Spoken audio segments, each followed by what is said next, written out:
Le trésor de Caen.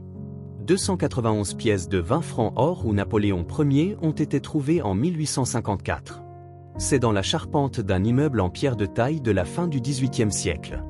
Début du XIXe siècle du vieux centre-ville de Caen, Calvados, que 291 pièces de 20 francs en or, dites Napoléon, frappées entre l'an 12, 1803 à 1804, et 1854, ont été découvertes en 2011 par le propriétaire des lieux et un artisan.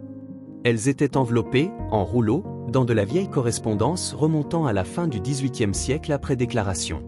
L'ensemble a été déposé au service régional de l'archéologie de Basse-Normandie qui l'a confié en 2013 au département des monnaies, médailles et antiques de la Bibliothèque nationale de France pour études.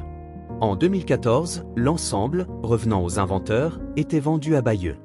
Ce dépôt, que l'on peut qualifier de trésor, est précisément constitué de 287 pièces françaises de 20 francs et de 4 pièces italiennes de 20 lires, elles, alignées sur 118 Jésus-Jambu.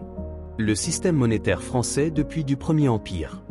47 pièces de 20 francs datent de Napoléon Bonaparte, 16,1%, 27 de Louis XVIII, 9,3%, 4 de Charles X, 1,4%, 5 de Louis-Philippe, 1,7%, 154 de la Deuxième République, 52,9%, dont 30 de Louis-Napoléon Bonaparte et 50 de Napoléon III, 17,2%.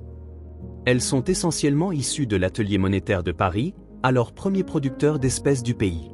À celle-ci s'ajoute une pièce de 20 lires de Marie-Louise, duchesse de Parme, et 4 de Charles Albert, roi de Sardaigne. Ce dépôt est datable de 1854, millésime des 34 monnaies les plus récentes, qui lui offre son terminus post-quem.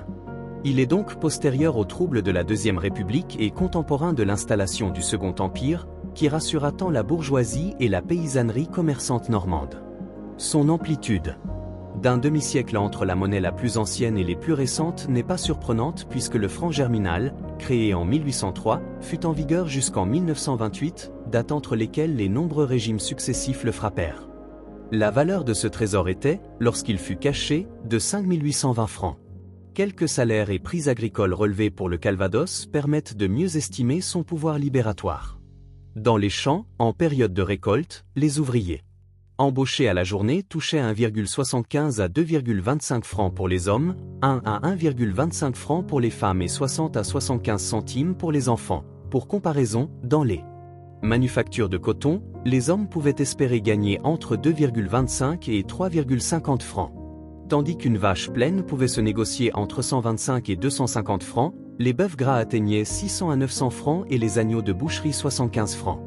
100 bottes de foin se vendaient 40 francs au marché de Caen, 1 kg de beurre d'Isigny se négociait entre 75 centimes et 1 franc, et une douzaine de fromages, façon Pont-l'Évêque, 4 francs. Ainsi le trésor de Caen représente-t-il une somme conséquente, équivalent à environ 8 ans de salaire ouvrier masculin moyen. Merci à vous pour votre soutien, j'espère que vous continuerez à apprécier mes vidéos, à très bientôt pour de nouvelles aventures.